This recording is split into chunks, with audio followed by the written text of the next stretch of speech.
Hello guys. The next video in British literature is on Ezra Pound. You see a painting of Ezra Pound here. You know that Pound was a very major figure in modernism and he founded the movement of Imagism. Ezra Pound was born in 1885 and lived quite a long life, died only in 1972. But especially in the end of his life, he had a miserable time. Let us see. He was an American expatriate poet who came from America to Europe. First, he lived in England, and from there went to Paris, and from there to Italy. And he spearheaded the poetic revolution of modernism. Pound was born in America of Quaker Puritan parents. And it was in the University of Pennsylvania that he met Hilda Doolittle and William Carlos Williams, as well as Marianne Moore and others. And they were all students there. They formed an association of poets and brought out some writings. Eventually, this led to the development of what we know as the Imagist movement. So the Imagist movement started in the University of Pennsylvania. They were also together, these people, at Philadelphia. We will meet them later. And Pound came to England in the early years of the 20th century, which was the time when T.S. Eliot also emigrated. And he made friends with W.B. Yeats. When I talked about W.B. Yeats, I have told you already that W.B. Yeats had a younger assistant, and that was Ezra Pound. So Yeats and Pound met up, and Pound studied the classics. He was greatly influenced by the Greek classics, which is seen in his poems like Cantos.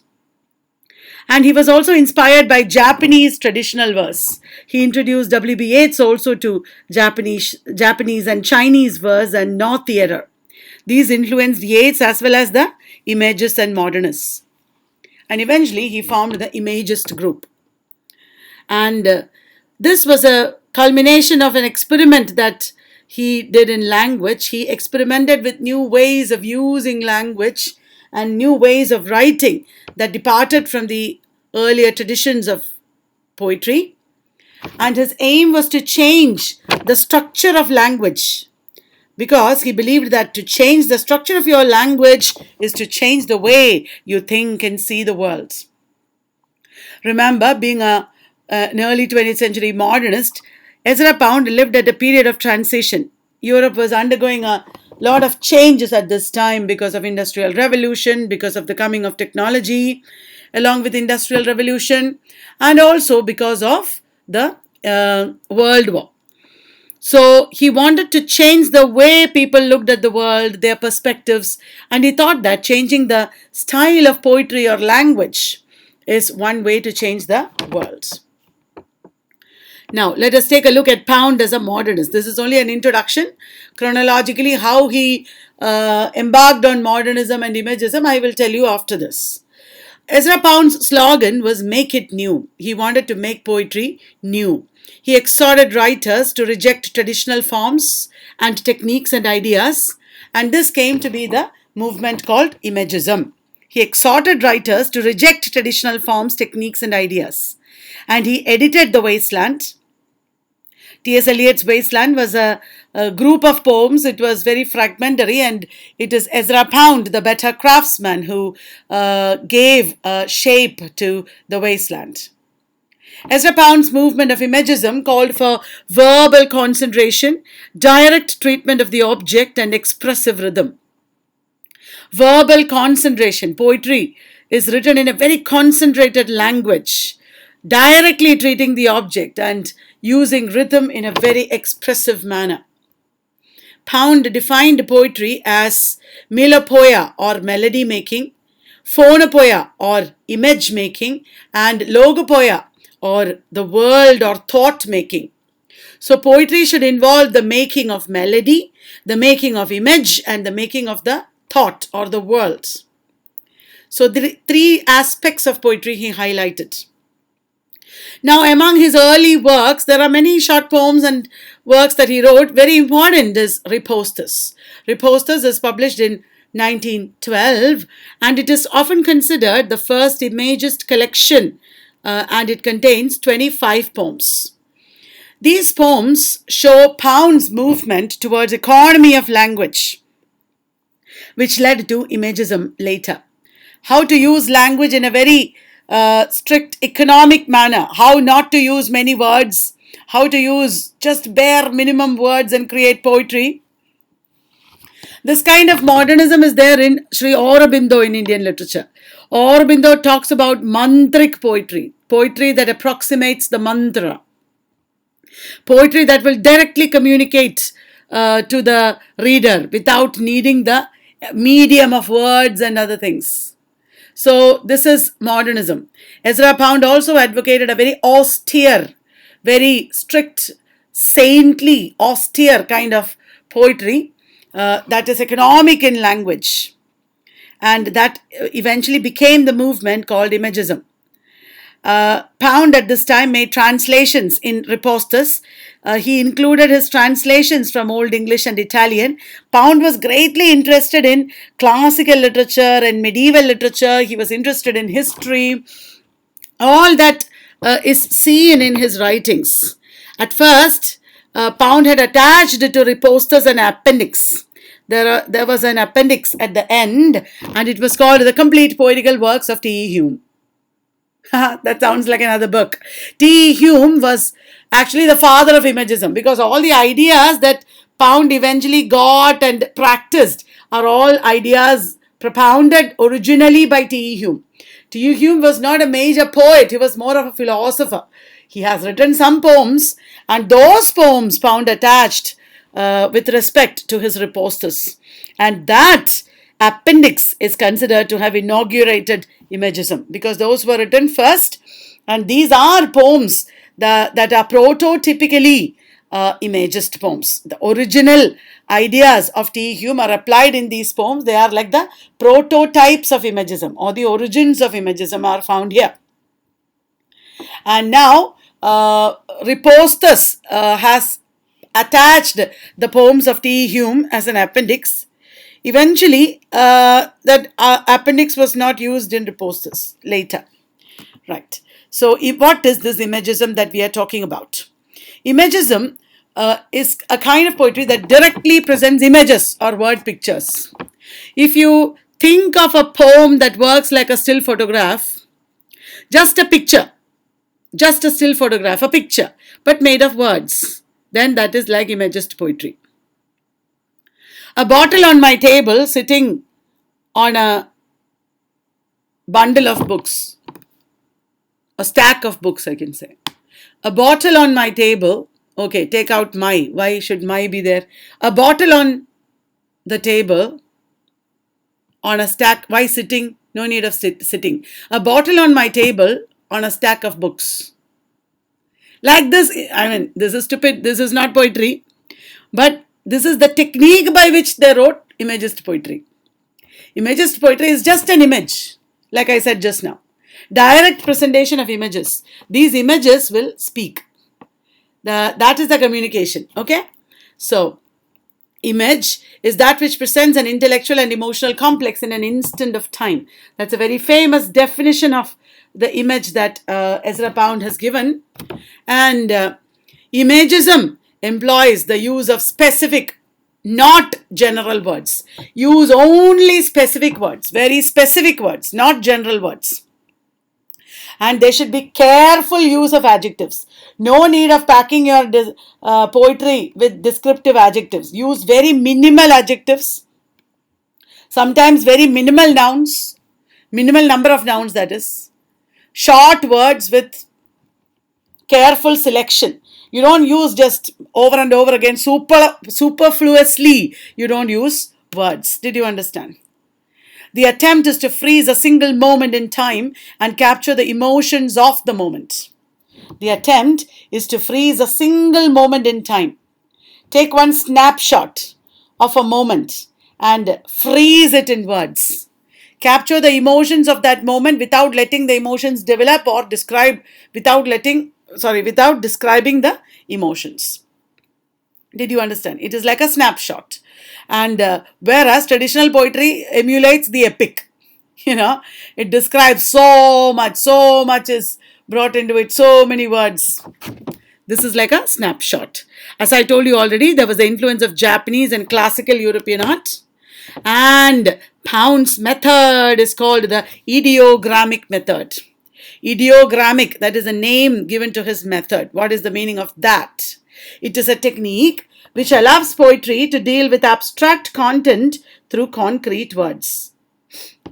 The technique of using words in such a way that abstract content is put in concrete words, concrete images. Without describing any abstract content, just describe concrete images and leave it to the reader to imagine the abstract content. Don't try to convey abstract content, just convey it is like objective correlative. What is objective correlative? Instead of trying to explain Hamlet's condition of the mind, the abstract condition of Hamlet's mind, instead of trying to explain it, just to show some objective correlative or symbol or image. Like in Macbeth, Lady Macbeth sleepwalking. Lady Macbeth does not run from pillar to post explaining her emotions. She just, in one quick movement, walks with a taper or candle at night, and that becomes the objective correlative of her emotions and trauma and confusion and guilt. Like that, Hamlet should have some objective correlative or some symbol which will convey his emotions. When somebody dies, suddenly it starts to rain. When somebody is raped, suddenly the candle is snuffed out. The light is extinguished. Things like that. So, objective correlative condenses a whole world of ideas and meanings and abstractions into one image. That is what T.S. Eliot said. Exactly that is Imagist poetry.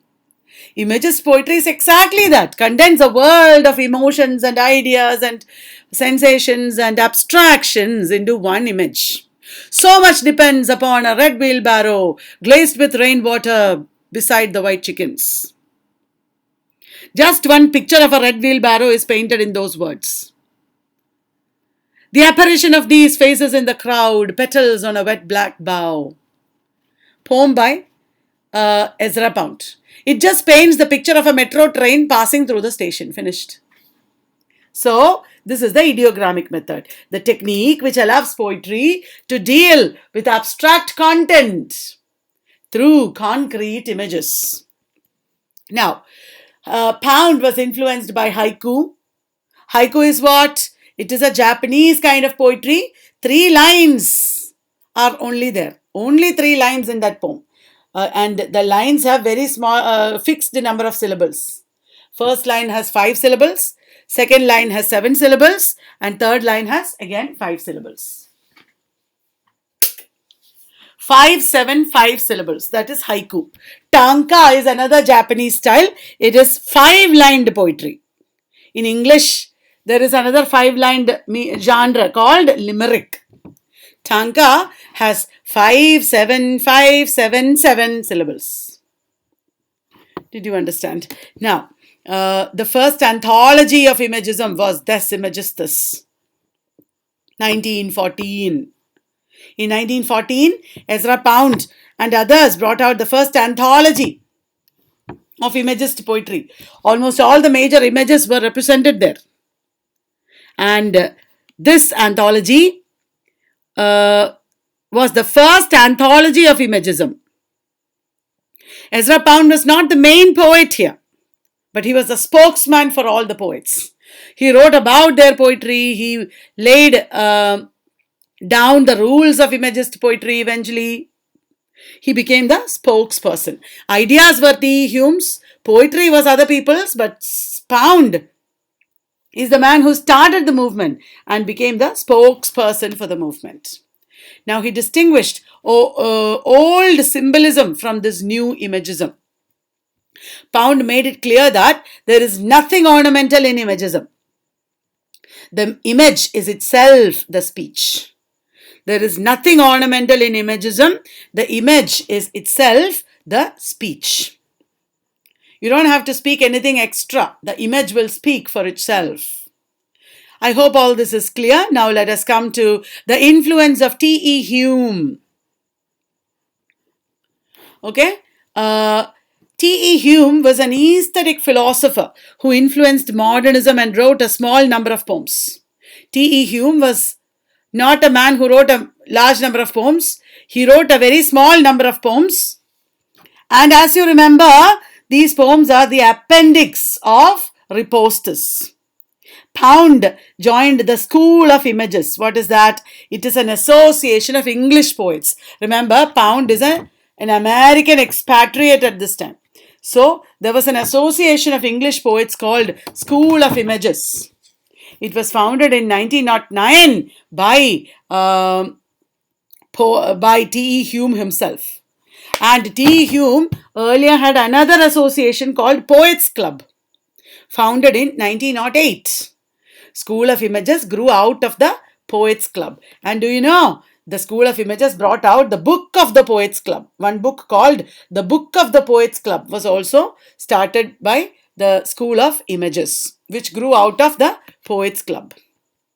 Now, Hume was the one who developed the ideas behind Imagism. I told you that, especially the idea of the image.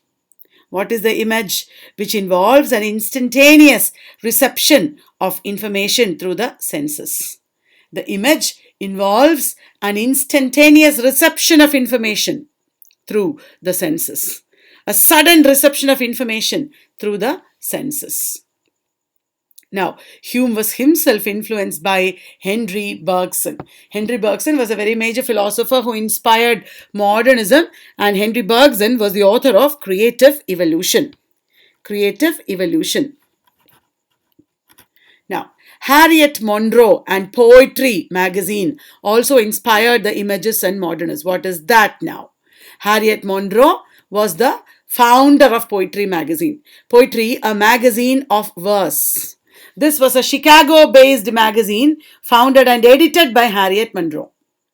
Poetry, a magazine of verse, was a Chicago-based magazine, so it is American, and it was founded and edited by Harriet Monroe until her death. And she was a very meticulous editor and a very great patron of the Imagists and other young poets of that time. Before she founded Poetry magazine, she used to work for the famous Chicago Tribune, to which Rabindranath Tagore contributed before he won the Nobel Prize. Rabindranath Tagore became very famous in the West because of his contribution to Chicago Tribune and because of the introduction given to him by W.B. Yeats. And Harriet Monroe was a great supporter of the Images. And she influenced the poetic renaissance of this time. There was a poetic renaissance at this time. New age dawned in poetry, and definitely Harriet Monroe, who supported Pound and Hilda Doolittle and Amy Lowell, she played a major role in this. And famous poems that were published in Poetry magazine were 6 poems from Tagore's Gitanjali that was procured by Pound and sent to Harriet Monroe. He was very much excited about it, and he said this is going to be a very big break for the magazine. And T.S. Eliot's Love Song of J. Alfred Prufrock was first published in Poetry magazine. Pound's poem In a Station of the Metro, that is the one I recited just now. Apparition of these faces in the crowd, petals on a wet black bough. That is a poem that just presents the image of a metro train moving through the station. And then Wallace Stevens' Sunday Morning. Wallace Stevens was another American modernist poet who was associated with the Images. Modernists. And that was also published in Poetry magazine.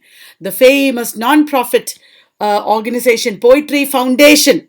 You must have several times referred to the texts of poems presented in Poetry Foundation. And Poetry Foundation also has a very good biography of all the major poets. It's a very useful website. And that foundation now publishes Poetry magazine. Who are the major Imagist authors? Let us take a look at the Imagist authors who contributed to Des Imagistus and spearheaded the movement. First, we have Richard Aldington. Some of you might know Richard Aldington was married to Hilda Doolittle.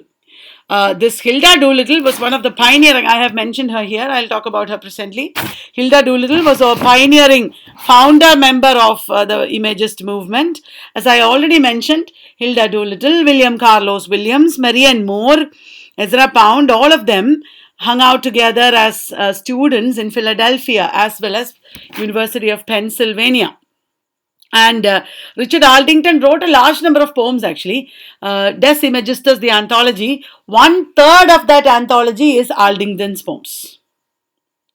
And Aldington is also famous for a novel, a war novel that he wrote, a memo I think, Death of a Hero. Death of a Hero. Now, Skipwith Cannell. Skipwith Cannell is not a name that people who have studied just the syllabus will know, because Skipwith Cannell, Richard Aldington, more people will know, but Skipwith Cannell, nobody studies his poems in MA courses, etc., at least out here. Skipwith Cannell was another important member of the Imagist movement, however. He met Pound in Paris, actually, later on in Paris, and his poems also appeared in Des Imagistus.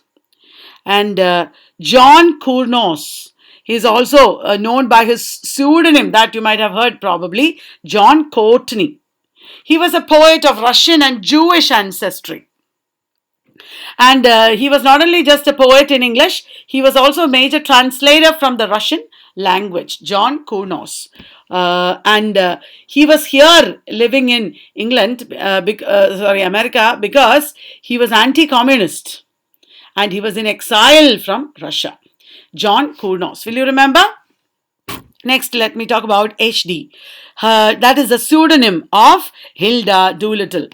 She was one of the Imagist poets who took the rules of Imagist poetry very seriously and wrote very, very strictly Imagist poems. I told you she was a friend of Pound, Williams, and Marianne Moore, etc. And she was also, like Pound, interested in the classics.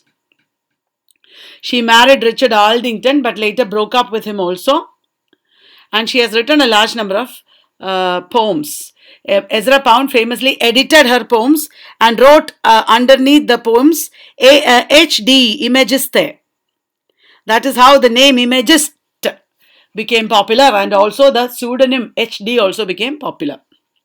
Now, H.D. is not only an Imagist writer, she is a writer very important in feminism, because she was bisexual, and she was at first confused about it a little bit, I guess, because he went to Sigmund Freud, became friends with Freud, and also became a patient of Freud to understand her bisexuality.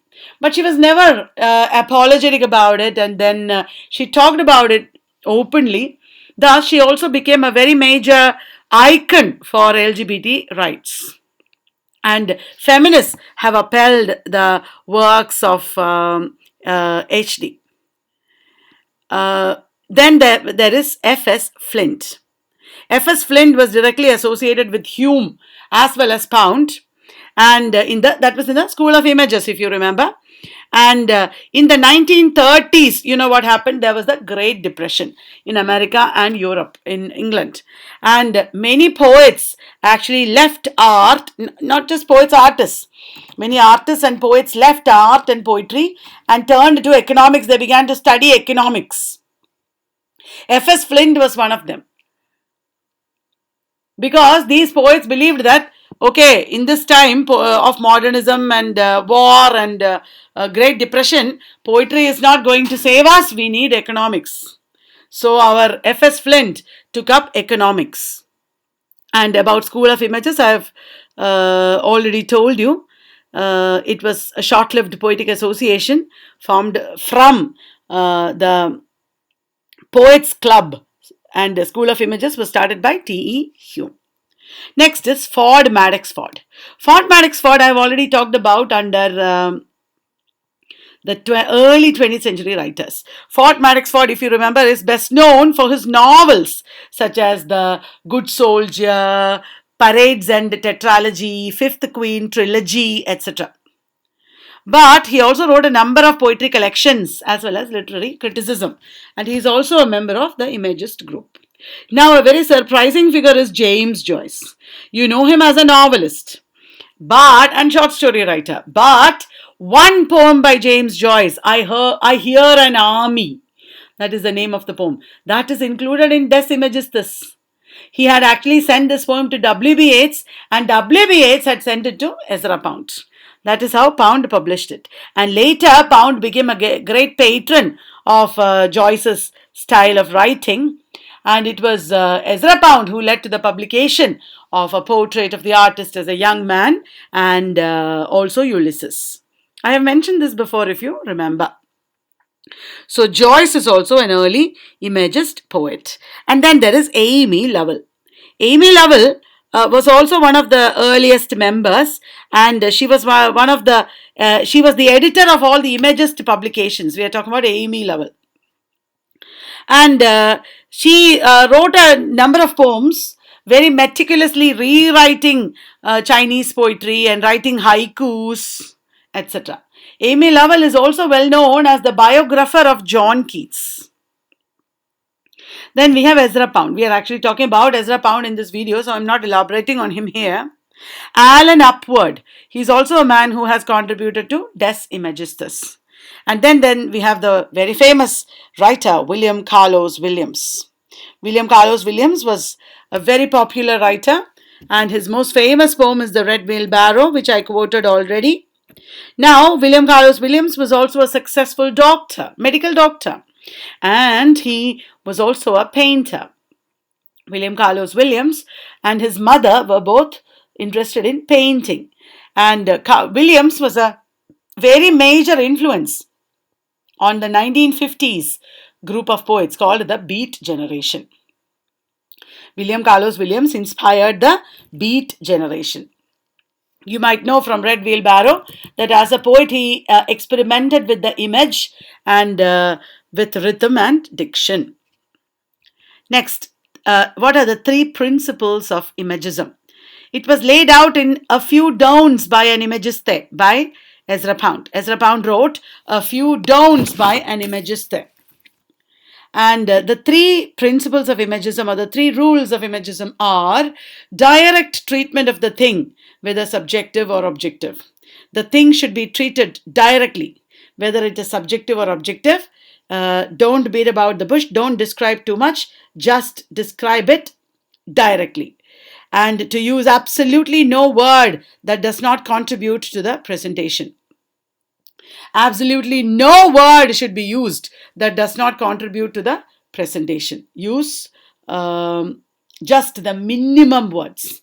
In a station of the metro actually began as a big poem, and he 30 lines it had originally, and he edited it, and finally it became 14 words. Are you following me? Now, those are the three principles of Imagism. And to compose the sequence, in the sequence of the musical phrase, not the sequence of a metronome. That is the principle. That is the third principle. To compose the poem, not in an artificial rhythm, but in the natural rhythm of the musical phrase. The words itself should bring about a rhythm. You should follow that rhythm, not the artificial rhythm of a rhythm box. Metronome is like a rhythm box. And Pound added to these three rules his definition. I have already read out the definition to you. An image is that which presents an intellectual and emotional complex in an instant of time. I told you, like a snapshot. Suddenly, one moment should be captured. It should be intellectual as well as emotional. Now, what do you remember? See, this is what T.S. Eliot also said. What is it? Unification of sensibility. Intellect and emotion should be combined in, according to T.S. Eliot also. Unification of sensibility should be there. Intellect is head, emotion is heart. So, an image is that which presents the head and the heart. An emotional and intellectual both elements should be there. An intellectual and emotional complex in an instant of time, in a sudden moment, just one snapshot, the intellect as well as emotion should be captured. Now let us see how he is doing it in this famous poem in a station of the metro. I have put one black metro train here, and this is the station. When the metro train comes and stops and then suddenly moves on, what do you see? You just see the apparition of these faces in the crowd, petals on a wet black bough. This whole train is like a wet black bough. And these phases inside the train that you see when the metro train moves on, it is like petals. Petals, not flowers. He is saying petals on a wet black bough. Each phase of the human being inside is like a petal. Every petal is different, of a different color, of a unique texture, very sensitive and valuable. All these meanings are contained in it. The apparition of these phases in the crowd. The more you read it, the more it takes on meaning. Meaning is created in your mind. The poem is not presenting all the meanings. To present all the meanings here will be vulgar. Did you understand? So the poem is generating meanings in your mind only. Now, what are the features of this poem? Obviously, the most important feature is that brevity. It creates an effect of the metro train flashing by. When the words flash by like that, we feel like the metro train itself has flashed by, passed by. And it is so sensory. Apparition is so visual. When he says apparition, we know it is not a permanent picture that is in front of our eyes. It is just a fleeting picture. We see the fleeting image in front of our eyes with that word apparition. It is such a visual word. Apparition of these faces in the crowd. If you say visual or image or any other word, it won't create this effect. So sensory. Apparition of these faces in the crowd. And that word petals. Wow. You suddenly feel the softness. You suddenly feel the vulnerability. Petals on a wet, again sensory, black bough. You can see a black bough shining with rain. Almost like the red wheelbarrow glazed with rainwater. So, apparition, this is a very sensory language. Did you understand? There is the absolute, complete absence of flowery adjectives. There are no big descriptions of flowery adjectives or lengthy descriptions. There are none. There are none. Instead, you see just raw, basic details. And what you see here is, you know it is the metro from the title as well as from this, the crowd. It is a man-made metropolis. Remember, in Imagism, metropolis is a very important motif, leitmotif. Metropolis is there in the wasteland also. The metropolis, tells us about a space of the city where nobody belongs. Everybody is a flâneur, F-L-A-N-E-U-R, a word taken from Baudelaire, Charles Baudelaire. Walter Benjamin talked about the term flâneur. Everybody is like a man walking in the street in a town, in a city. Nobody belongs here in the city. Everybody is like a visitor, a wanderer, an outsider. So it is a metaphor for us being outsiders in this world also. We are all outsiders in this world. We have come just for some time. Pal do pal ka saath hamara. Just for some time we have come. And we have to again get separated. We are not going to be here forever. So this idea is there in this poem. The humanity is presented in the train. And the train is man-made metropolis. But it is juxtaposed with petals on a wet black bough. Suddenly it is juxtaposed with nature. And when a metropolitan scene is juxtaposed with beautiful, vulnerable nature, again, in your mind, lots of ideas are modernist ideas against science and progress, against metropolis. You realize that this is just a wasteland. Understood? Such ideas are evoked. And also, what he is describing here is what he sees. But what is the effect of the poem? The effect is what he imagines or what we imagine. So the poem is actually juxtaposing sight and imagination. What you see is not just what you see. It actually happens in your mind. It has to be colored with imagination. So this poem, you can say, with its juxtaposition of sight and imagination, is actually talking about the creation of poetry itself. It has a metafictional element where the poem is reflecting on how poetry is created. You see something and you create something different out of it.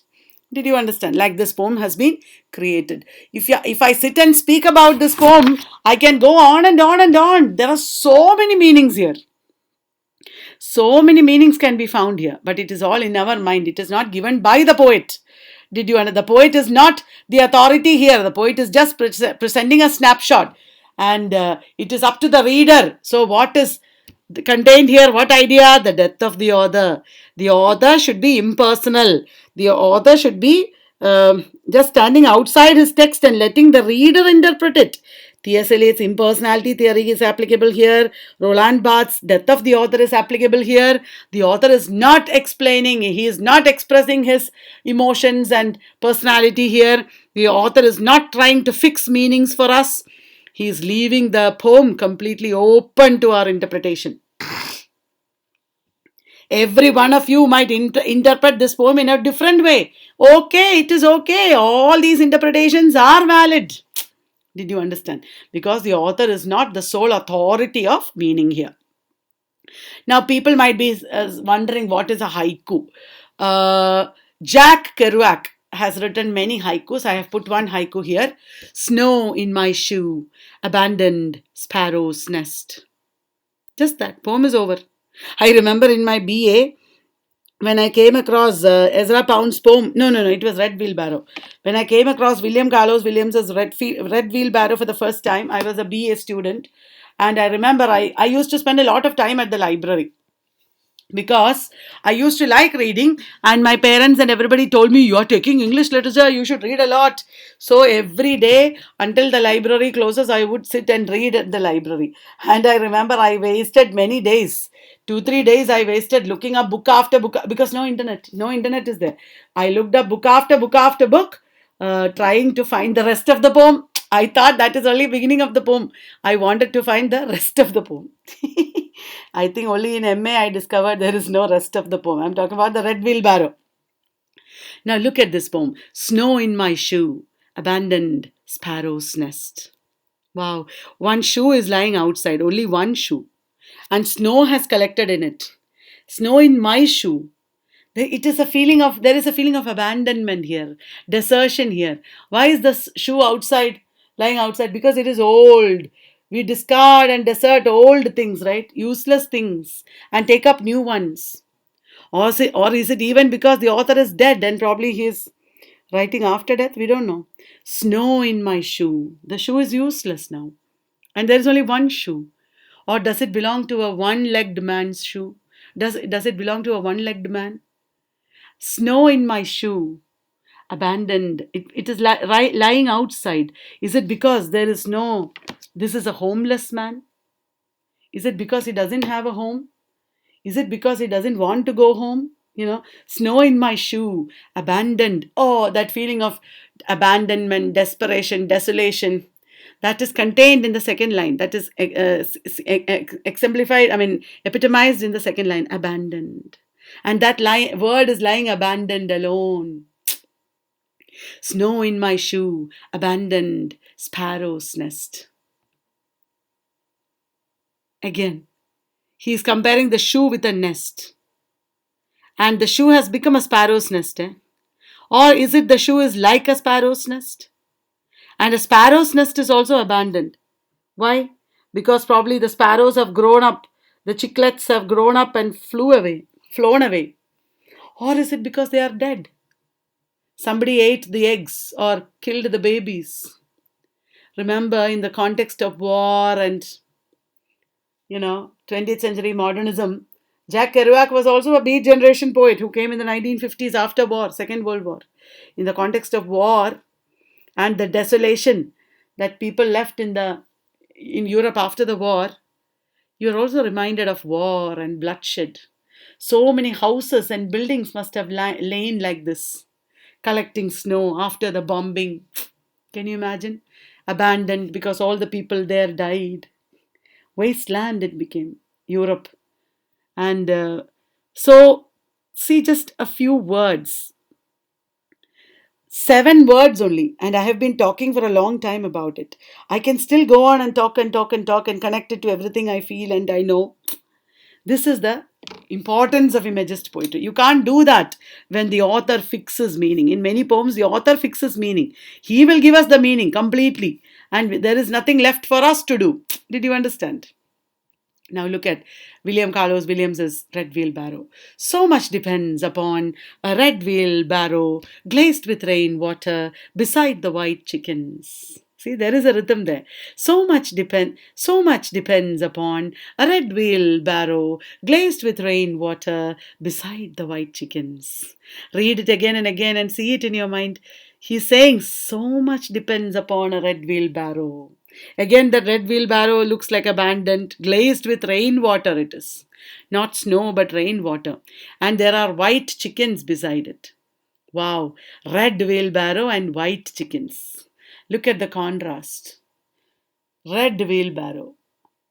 Such a bright thing, but probably abandoned. He's talking about farmers and peasants. So much depends upon the peasants. They are, nobody is caring about them, but they are important. So much depends upon a red wheelbarrow. Sometimes this red wheelbarrow is somebody at home, some mother or grandmother. You have just left them there. You don't think about them, care about them. But so much depends upon them. It is so good that they are there in your life. Somebody in your life, you think when they are there, you think, I just want to get rid of them. I hate it. Why are they here? I don't want them. But you don't realize how important it is. That red wheelbarrow is lying there rusting, taking all the rain. But when you need a red wheelbarrow and if you don't find it, it is going to be trouble. Did you understand? So much depends upon a red wheelbarrow. It cannot be white wheelbarrow or any other wheelbarrow. That every single word there is important. It adds to the meaning of the poem. Glazed with rainwater. It is a beautiful picture. Glazed. He doesn't say wet with rainwater, dirty with rainwater. The other words also can be used. Glazed with rainwater. It's a beautiful picture. It's beauty beside the white chickens. Nobody ever looked. It's such an insignificant aspect of life. Who will care for the white chickens? Which chickens are white or black? Who cares? You just kill them and eat them and use them for eggs and shoo them away. Many of us are those white chickens. Did you understand? This poem is probably about us. Some of us are the wheelbarrow, some of us are the white chickens. So beautiful, insignificant, yeah, but so important in so many ways. Did you understand? Like that, this poem is packed with meaning because it doesn't reveal or describe meaning clearly. This is the manner in which Wasteland is written. So much meaning is there. This is why Cleanth Brooks said poetry should be unparaphrasable. Cleanth Brooks developed the concept of heresy of paraphrase. It should be impossible or it should be wrong to paraphrase a poem. How can you paraphrase a poem like Red Wheelbarrow? If you take Hamlet, you can paraphrase it. You can rewrite it in simple, ordinary, conversational style. Write it in ordinary words. How can you paraphrase a poem like this? Or how can you paraphrase The Wasteland? If you try to write the meaning of these poems that are packed with meaning, you will end up writing a whole book. Did you understand? And also the lack of capital letters, the use of the diction, the kind of words he has used, so much is important here. So let me make my own poem. So much depends upon a red wheelbarrow, The Red Wheelbarrow, written by William Carlos Williams at the beginning of modernism.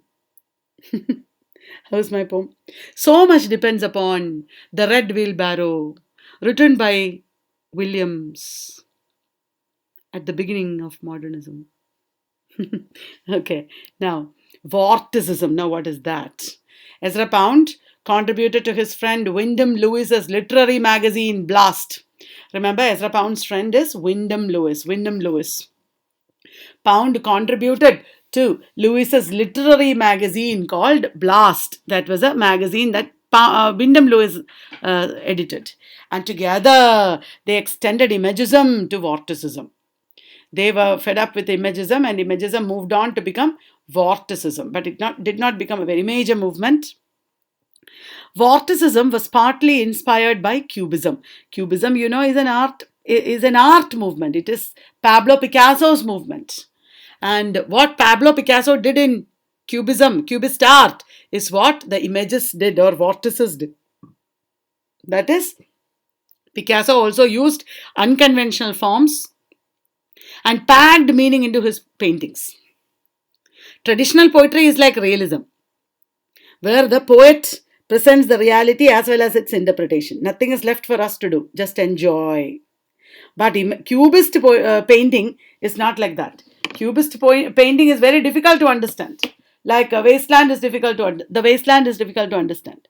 Cubist painting just creates an impression, and we have to make meaning out of it.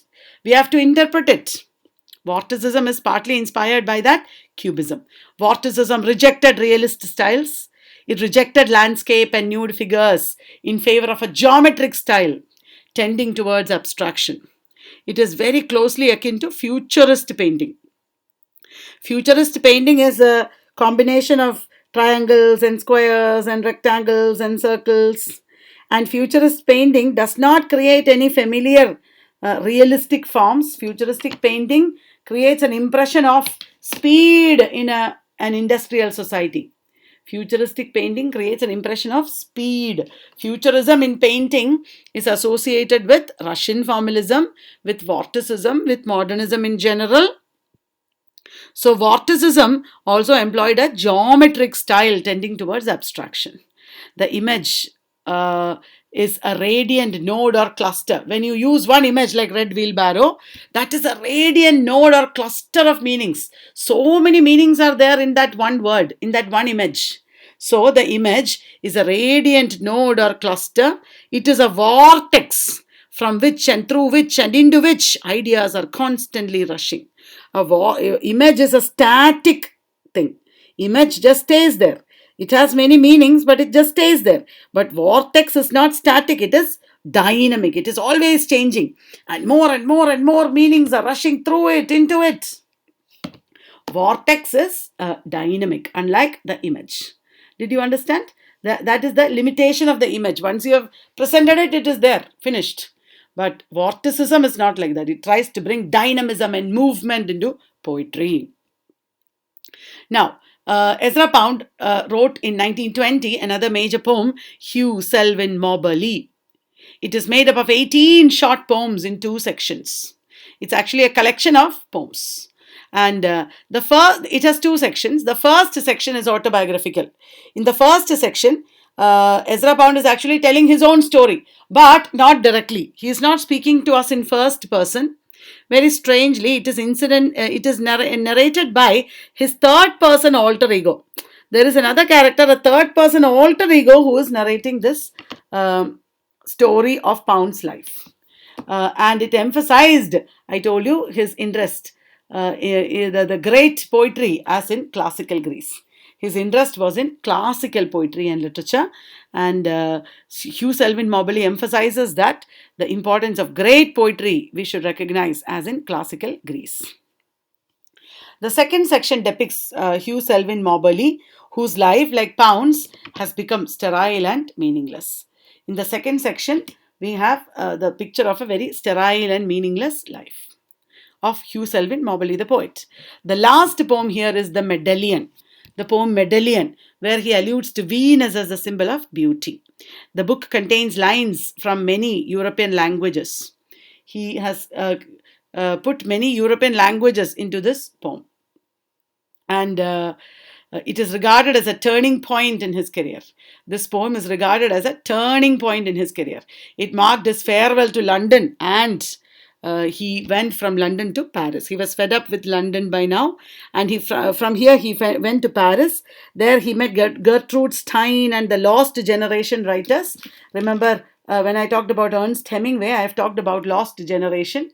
And Ezra Pound met them and was inspired by them. He influenced them also. And he lived in Paris and met James Joyce. He became friends with James Joyce also.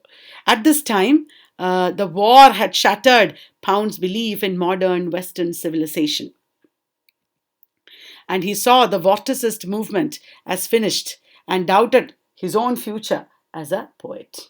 He understood that the Vorticist movement is finished, it is over, and he doubted his own future as a poet. In Paris, what happened? He lived there for 3-4 years. He entered the intellectual circles of Dada and Surrealism. Dadaism and Surrealism. Dadaism of Tristan Zara, and Surrealism of André Breton, Salvador Dali, etc. This was flourishing in France at this time, and Pound entered these intellectual circles and got inspired by them. Now, Marcel Duchamp, the man who made the fountain sculpture, remember, he took a urinal and made fountain. Then Tristan Zara, Fern and Legger, they are all important figures of this time. Ernest Hemingway is a lost generation writer. F. Scott Fitzgerald, E. E. Cummings, all were there. T. S. Eliot. At this time, Pound made furniture for his apartment and bookshelves for the bookstore Shakespeare and Company. Remember Sylvia Beach? I was talking about her yesterday during the discussion on James Joyce. She was the owner of Shakespeare and Company, the bookstore, and Ezra Pound made furniture for them. And he also edited T.S. Eliot's The Wasteland. The Wasteland also formed itself. And from here he left to Italy. He lived there for a long time. Here he wrote ABC of Reading, which explores the methodology of appreciation of literature. Ezra Pound explores the methodology of literary appreciation in the book ABC of Reading. And during the Second World War, Pound he was living here in Italy. It was the period of Second World War. And you know what he did? He supported the fascist ruler Benito Mussolini. He supported the fascism of Benito Mussolini, and the Second World War was against the fascism of Mussolini and Hitler. Second World War was against fascism, and at this time our Ezra Pound is supporting fascism. Naturally, he got into trouble because when the enemies of Germany and Italy won the war, Ezra Pound got into trouble. Let us see what happened. He made radio broadcasts supporting fascism at this time. There was no mistaking who he was because he loudly proclaimed his fascism. Remember, many people at this time actually supported Mussolini. It was not clear to people by then that Mussolini and fascism are very bad. Many people supported Mussolini, Stalin, because some positive things were also there in their reign, and it was not clear how things were going to turn out. So intellectuals, even very good people, were divided over their opinion to fascism. And Ezra Pound was arrested by American troops at the end of the war, and he was imprisoned in a cage open to the elements. He was put in a cage like an animal, and he had a nervous breakdown due to physical and emotional strain. And he composed the sixth book of the Cantos called the Peasant Cantos about his experience in the prison camp. The Cantos was published written over a long period, and the sixth book of the Cantos is called the Pisan Cantos. Pisan means of Pisa, where he lived in Italy, and this book is about his torturous experiences in the prison camp. And he was found to be psychologically unfit to stand trial. He went mad and he could not be tried. And he was confined to a hospital for the criminally insane and later released. Oh, he had a very, very tough time at this time.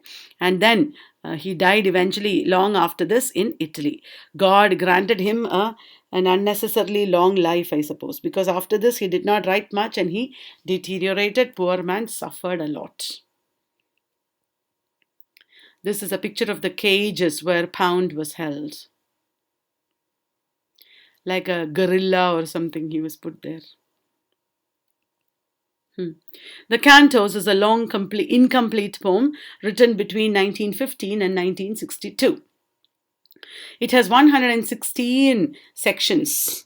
Each is a canto with no proper plot. 116 sections, each is a canto. And it is experimental and controversial. It opens with a description of Odysseus and his companions. The poem opens with a description of Odysseus and his companions, and it includes Chinese characters and quotations from European languages. The book includes Chinese characters and quotations from European languages. It is full of references to history, politics, economics, culture, and geography. The Cantos is full of references to history, politics, economics, culture, and geography.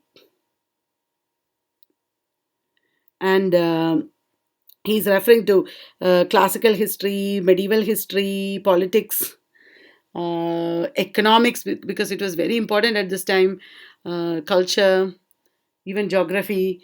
And one section, as you already know, is called the Peasant Canto, sixth section. Now, Ezra Pound is telling us something. Now let me introduce you to my friend, he's saying. Who is that friend? Tell me, who is that friend? You got to tell me who is that friend. You already know him because I mentioned him. Wyndham Lewis. Correct. So let us deal with friend because there's this is Wyndham Lewis. Yes, Wyndham Lewis. Arre, 1882 to 1957. Is that correct? Is that correct? What is the connection between? Correct. Now let us go back and see. 1885 to 1972. No mistakes. Arre. Where are we? Yeah, we are here. Yeah. Right.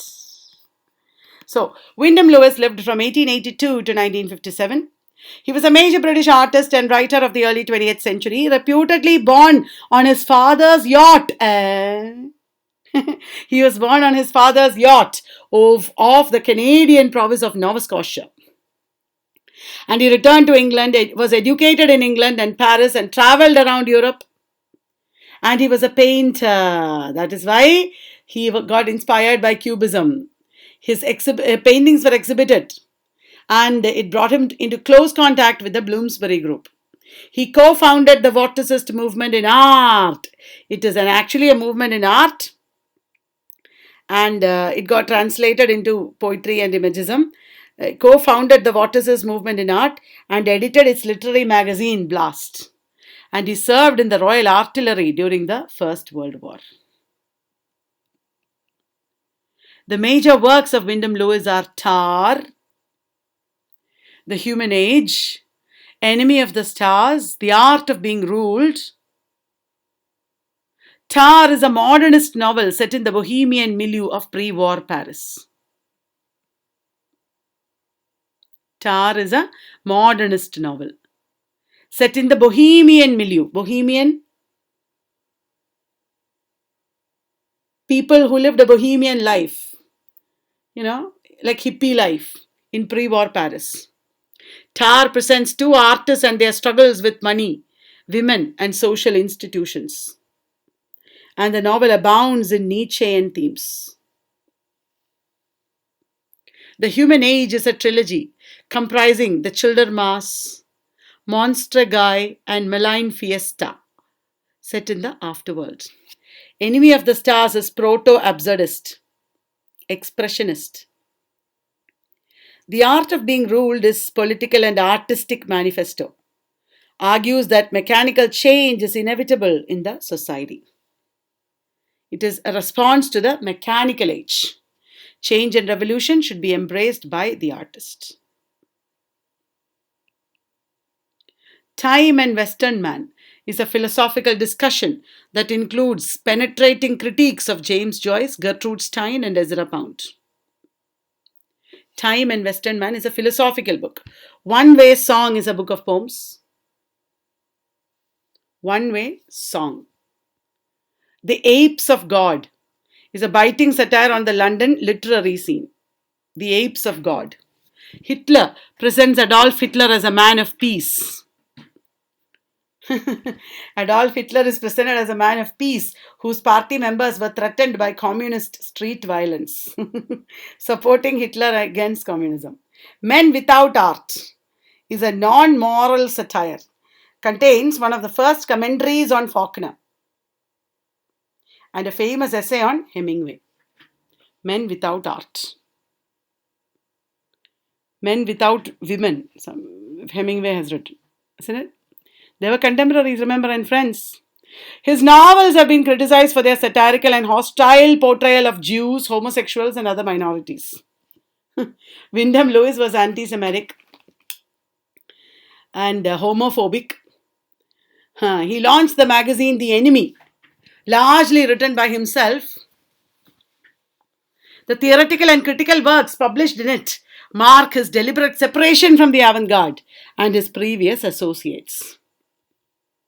His portraits include those of Edith Sitwell, T.S. Eliot, and Ezra Pound. That is about Wyndham Lewis. Now, Vorticism.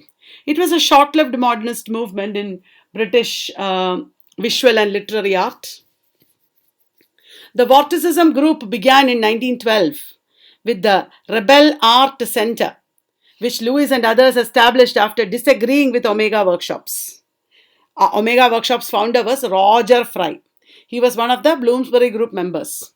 Vorticism began after they disagreed with Roger Fry. And it was announced in the first issue of the magazine Blast, as you already know. It has its roots, therefore, in Bloomsbury Group, even though they quarreled with the Bloomsbury Group. And it also is drawing from Cubism and Futurism. I told you that already.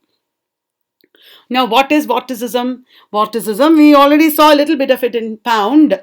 It is the rejection of landscape and nudes in favor of a geometric style tending towards abstraction. And Vorticism attempted to relate art to industrialization. It opposed 19th century sentimentality and extolled the energy of the machine and machine-made products. Vorticism gave importance to the energy of the machine and machine-made products. Vorticism was related to Futurism and Cubism in painting and to Imagism in literature. Vorticism, its visual art was sharp-edged and angular. It had an array of bold lines and harsh colors. Its literature is frequently described as turbulent and noisy. It was very geometric, sharp-edged, angular, bold lines and colors. Are you reading? Okay. The name Vorticism was given by Pound himself in 1913, just before it was announced.